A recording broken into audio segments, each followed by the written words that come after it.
Good evening to you. It's Friday, February 17th at 6:45. If you're a Purdue fan, you've had a day to reflect. Think a bit about what you saw last night. Maybe your thoughts have gone to a different place like mine have about what can be done to rectify the problem. Somebody commented yesterday in the post-game saying they didn't want to talk about a problem without having a solution. I like that. I like that type of thinking. I think that's good. I think it starts dialogue, right? It starts people getting together and talking. Even if it doesn't affect the entire thing, I love the conversation. I think it's a good thing. I'm going to talk to you about what I think might help Purdue. I also want to talk a little bit about why there might not be any reason to take action right now. But before I get into it, let me thank our pals from Martin Vintage. Head over to Martin Vintage right after this podcast, right after this QuickCast is over. MartinVintage.com. Throw a t-shirt and a sweatshirt and another t-shirt into your virtual basket. Enter Boiled at checkout. Get 15% off. Got some good stuff there. And when you're on campus this Sunday for the Ohio State game, Purdue tips off at 1 o'clock. Go to AJ's on Vine. You'll get burgers, beer, beef, TVs. Good people taking care of you. You will leave smiley. You will leave, like me, cheery, with a generally sunny disposition because your belly will be filled with good stuff. That's AJ's. Head over, before you go over there, go to eatajs.com. So, Todd Singer's on here. Good evening to you too, sir. Handel Jones is here. Love you too, brother. Midwest Toker, Boiler Up, Hammer Down, Carl McNulty, Boiled. I don't know what that means, but anyway, the point is, you diehards are like me. You're thinking too much about this, so you all had to take a deep breath. But I promised, I didn't promise anything. I said I might get together with you guys on a QuickCast, so why the heck not? Handel knows I've been thinking about this quite a bit because Handel and I have been texting each other. At least yesterday we were texting until, midnight, 1 o'clock, Handel? It was late. And he and I are both... let's call us seasoned fans, right? You can see my face. You can't see his. But he's not a guy that hides from the public. But we're in a similar age group. We're equally wise, let's say. We've been through a season or two of Purdue basketball and have some perspective on what we see. And I want to tell you guys what I'm seeing and what I'm thinking. Okay, so let's start out first with the situation, the nuts and bolts of what's going on. Purdue is up by a game and a half on Northwestern. Northwestern has a difficult schedule ahead, okay? They've got 5 more games. I think 3 of those 5 are road games. And so the reason I bring this up, of course, is the Big Ten Championship. So let's look at the immediate picture. Purdue is up by a game and a half on Northwestern, and then they're up by 2.5 games on, or maybe just 2 games on the next group. I think it's a cluster of 3 or 4 teams. I don't want to dig too much into this. And the reason I don't want to dig too much into it is none of that stuff is in Purdue's control, right? So it's really not something that you should say we should worry a whole bunch about it. Purdue is in the position where they are absolutely in the driver's seat here. And you've heard the players, if you're like me and you listen to too many interviews and post-game comments and all that stuff, you've heard the players say, our goals are in front of us. And this is a little bit different to me than last year because the goal is now very attainable. The first goal is very attainable, and that's a Big Ten championship. But how do you get there after you've just lost 3 of your last 4? And one comment Jay had I thought that was so fitting, so poignant, was not that they lost. It's that at each point, in each of those games, there was at least one 4 to 5 minute stanza of the game, one 4 to 5 minute period of the game where Purdue looked either flustered or confused or out of sorts. And we've seen Purdue have bad halves. We talked about that before, and I talked about which halves were the bad halves. Some of you guys in the comments a couple post games ago talked about that. IU was a bad half of basketball, right?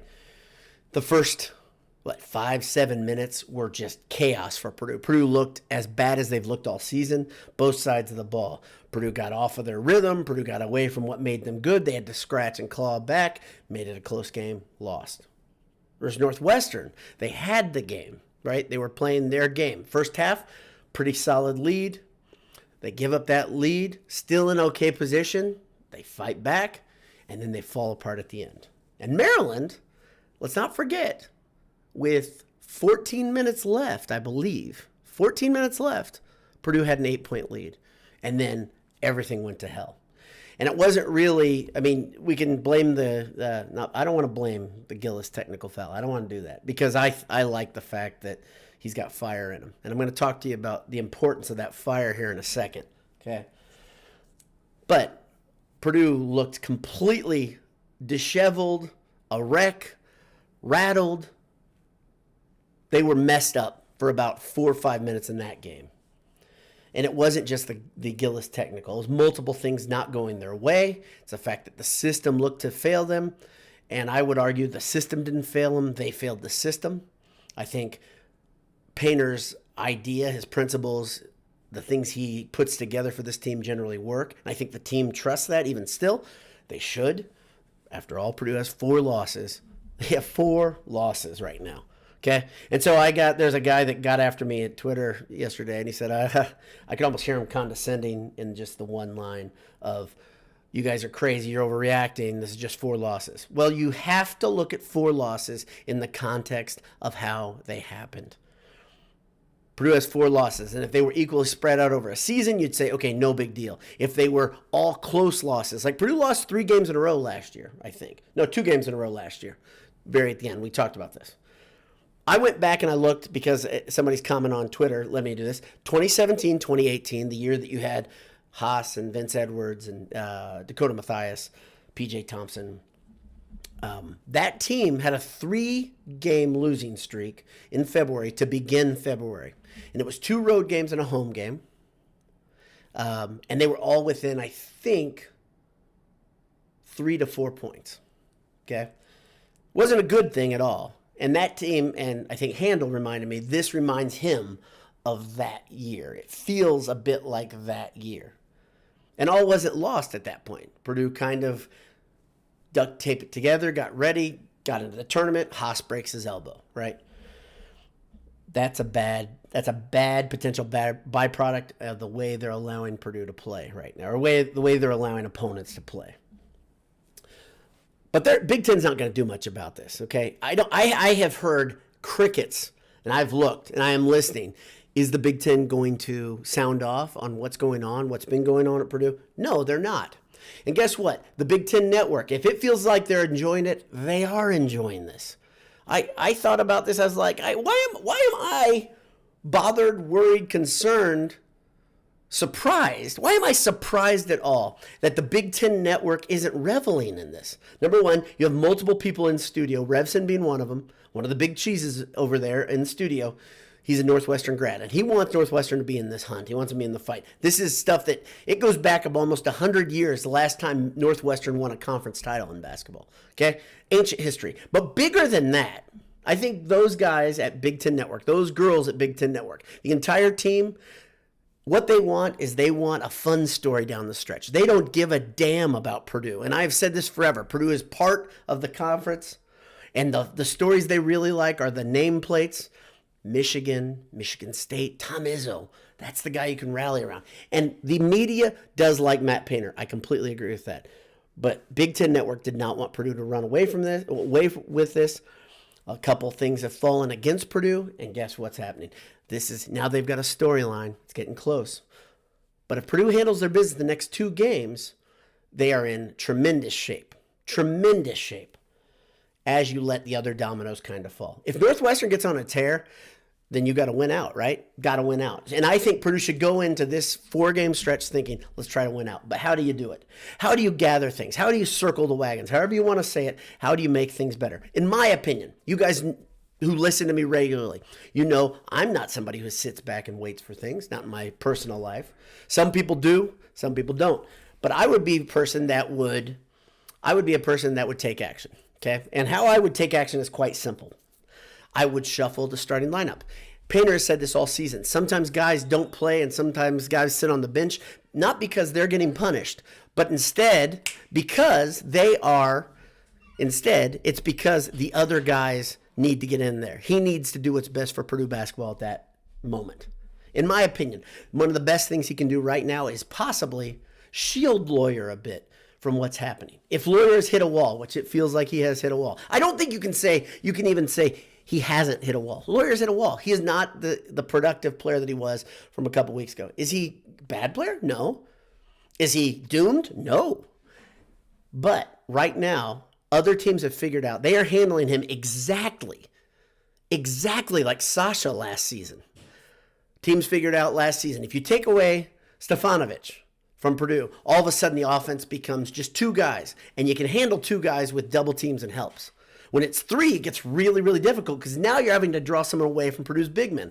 Last year it was either Trey or Zach Edey. This year it's just Edey, who's the guy who's the major threat. Okay, so Edey's numbers have gone down just a little bit, about 18-8 the last few games. Still pretty solid. No blame goes on Zach. Teams are handling Purdue. The second person who jumps in, Braden Smith last game, but he had a bad game before. You need to have somebody else step up. But if you can take away Lawyer consistently, then you've accomplished something with Purdue, and you've made it very difficult, and somebody else has to step up outside of this group. So how have they done it? What's the mystery? How have they taken Lawyer out of the game? Well, moving picks, moving screens have done it, and taking the fight to Purdue has done it. When I say taking the fight, I mean playing a brand of basketball that really is demanding that players foul more, daring officials to blow the whistle, and they're not going to do it. They're not going to do it. We can commission the Big Ten. You can write Coach Painter's office. You can write the Big Ten office directly. You're not going to get the answer you want to hear because they're not going to say anything. They're completely good with this product that's on the court. They're completely good with the fact that the Big Ten never wins national championships, hardly ever goes to the Final Four anymore, because everything is fine from a business standpoint. They're not going to change. This model started, this isn't new. Maryland, Iowa, Michigan State, IU, Northwestern have all followed a blueprint that works pretty well. And that is rough the other team up that's more talented. Rough the other team up, take them out of their rhythm, disrupt their offense, dare the officials to blow their whistles. Okay? Didn't work quite as well at home because, like I said, officials love a good party, and they don't want to be outside that party. By the way, again, people at Mackey Arena need to let the officials know how much you love them on Sunday. They better hear it all damn game, and I don't care which officials they're an emblem, in my opinion. Purdue fans should let the officials know that you got a problem with the way the game has been called the last few weeks. And if those guys have to take it back to their pseudo bosses, remember, there's no supervision. These are independent contractors. Whatever you got to do, though, let them know. And I don't feel sorry for them. They chose this line of work. They chose to be independent contractors. I've been an independent contractor for about 23 of my 27 years in my industry. Listen, there's advantages and disadvantages of being an independent contractor. Right now, the bigger thing they got to do is they got to go back to the person who signs their checks and tell them, hey, what are we doing wrong? Well, guess what? You're doing a lot wrong. The game is a mess because Dick Bennett started this back in 2000. He started playing a sloppy, muddy, down in the dirt game where you're going to grab and hold and push and make moving picks and have your goons come in and throw high elbows. You're going to fling guys like Braden Smith if they dare to go in the lane and even look to block out. Check our Twitter feed if you don't know what I'm talking about. It's going to happen. It's going to keep happening. So Purdue's got to do something to counter that because you can't say that it's going to change. The complaining does no good. I'm not saying you as fans. I'm saying Purdue as a team. So here's what I would do. I'd shuffle this lineup just a little bit. I'd protect Lawyer a little bit. Give him a chance to go against a guy who might be a little bit younger than 23, 24, 25 years old. That's another issue. I talked about that in the postgame.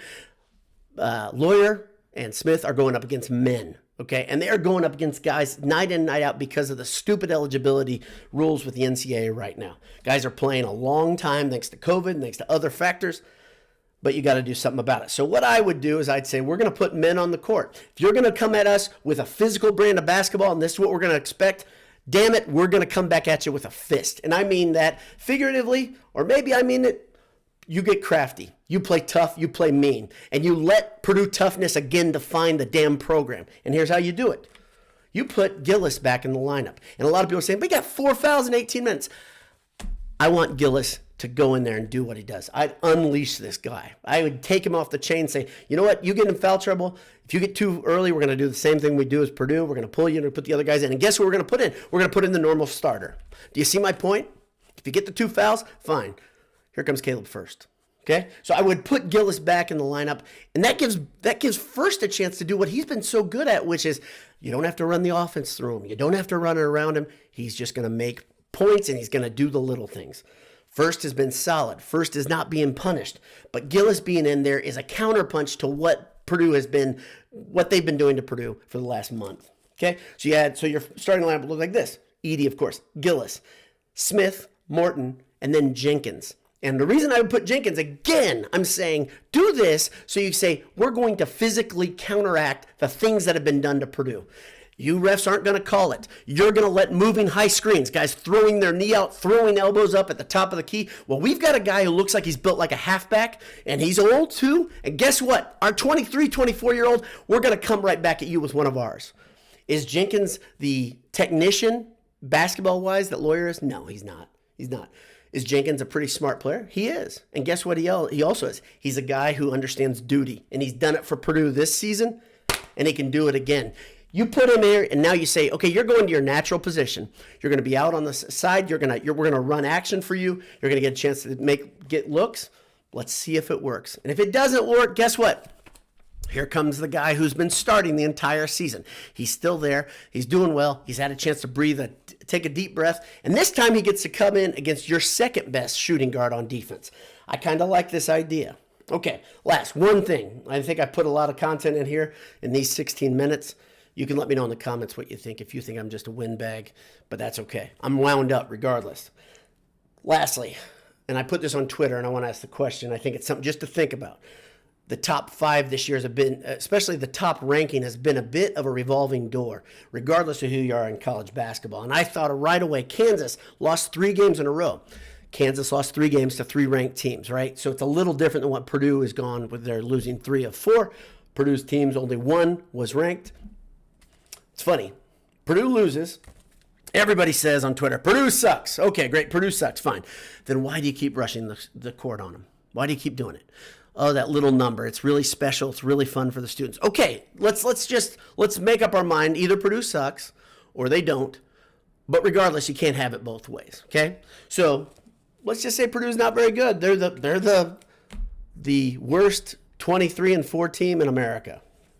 Wow, that's not a big deal. But so what are these other teams that have gone through losing spells, losing skids? What does it mean for Purdue, and how can Purdue compare? Number one, Purdue's rankings, according to the algorithms, have not fallen very far. I think in the net they're 6th, and I think in KenPom they're 5th. Those are good indicators on what's going on, right? I think Purdue's ranking in the AP might fall a little bit more than that if they can't just clean Ohio State's clock, okay? I don't care, though. There's time to play. Get things righted. Don't worry about that. But Kansas had a 3-game losing streak, and it hasn't been a fatal blow for them. UConn, though, on the other hand, they didn't lose 3 straight. I think they lost 5 straight, or maybe 6 out of 7, something like that, and they fell all the way out of the top 25. So which one is Purdue? Or are they someplace in between? I think they're someplace in between right now, okay? Was Purdue the best team in the nation? Sure they were, because of everybody else losing, right? It kept happening. Was Purdue a runaway number 1, a team that's going to just hold that ranking for the entire season? No. And if you watch college basketball, you could say, wow, Purdue's flawed. Purdue's flawed. Sure, so is everybody. Everybody's flawed. There's no classic Coach K Duke team in this NCAA college basketball group. There's no UNLV team from, 1990 out there. That is clearly the best team, the most talented team, 5 pros there. There's no Kentucky from... When was that? When they were 32-0 before losing to Wisconsin? That team doesn't exist in college basketball this year. So Purdue was a damn good team. But Purdue was flawed. And guess what? The flaws have shown, and now Purdue has a chance to rectify things and get some momentum before going into the tournament. Remember, Ohio State at Mackey. Then you wait 6 days. Then you've got IU at Mackey. Then you go to Kohl Center to play Wisconsin. Tough one there. Tough road game there. That game will probably be a final score in the 40s. Maybe it'll be in the 20s just to make it awful. You know, I'm exaggerating. I hope you understand that. But don't put it past Wisconsin. Just slow that thing down and make it a slugfest. Remember, they've got goons for days, friends. And then finally, Illinois at home to end the season. Like I said a couple days ago, could they lose every game? Sure they could. Could they win every game? Sure they could. You win out, though, you'll probably be a number 1 seed, in my opinion, even if you lose early in the Big Ten tournament. So if I were Purdue, if I were Painter, control the things you can control. Don't worry about the rest of it. It's all going to be all right. It's all going to be all right. And Purdue fans, let's remember, we do this because of diversion, because life is difficult. All right? Enjoy this season. Purdue is way ahead of schedule. Regardless of what happens, this has been enjoyable. Let's not throw the baby out with the bathwater. Okay? I'm not a guy that is happy, joy about Purdue basketball. I hope you think that I'm giving you a straight take. I'm not telling you everything that I think about this team, though, right now, because I think it's too early to do it. There's still basketball to be played. But this has been a fun season regardless. I hope you take it for what it is. I've heard a lot of Purdue fans say, I had to turn the game off. They're so frustrated at the officials, whatever. This has got to be a diversion. We got to handle it that way. So that's about it. A lot of people in the margins. I do appreciate you guys tuning in. Let's see. Zach, the Purdue fan, says, Boiler Down is fired up today. Damn right I am. Been thinking about a lot of it, and I've been waiting to bring it to you. So I got one comment, one programming note. I don't know if I'm going to be able to give you an instant post-game after the Ohio State game. I have a family thing I'm doing, but I will be with you with thoughts after that. Hopefully it's a resounding victory, and we can all revel in it together. But you'll have a couple hours. Go catch up on Brian Newbert's, and there's so much good Purdue content out there. If you haven't listened to Newbert's post-game wrap-up, go listen to it now. And the reason I say that, I've been listening to Newbert for 20 years, and I've never heard him that honest about things that were on the periphery, meaning outside of Purdue's control, than that. If you want to hear somebody get angry about officials, that's about as close as you're going to see as someone getting angry about the officials who's really level-headed. I'm not level-headed. I don't claim to be level-headed, but I've tried to keep it together. Newbert is level-headed, and he tells you how it is. He tells you what he saw, and he tells you that he thinks that this is pretty awful. Big Ten should be embarrassed about themselves, and they should be embarrassed ongoing to give Purdue this treatment over and over and over, year after year after year. This has gone back to since Hammonds was here. Purdue's had a 7-footer getting the hell beaten out of him, and it's going to keep happening. Purdue fans, let's go. Let's cheer them on. These kids are likable. This is a great team. They're fun to watch. Hammer down. Hammer down. God bless you. We'll talk to you soon. Have a great Saturday. A lot of things can happen just in one day for this Big Ten race. Who knows what we'll be talking. When we talk next time, who knows where Purdue will be. Maybe it'll be very, very close to clinching. We'll see. It's not in their control. God bless you. Hammer down.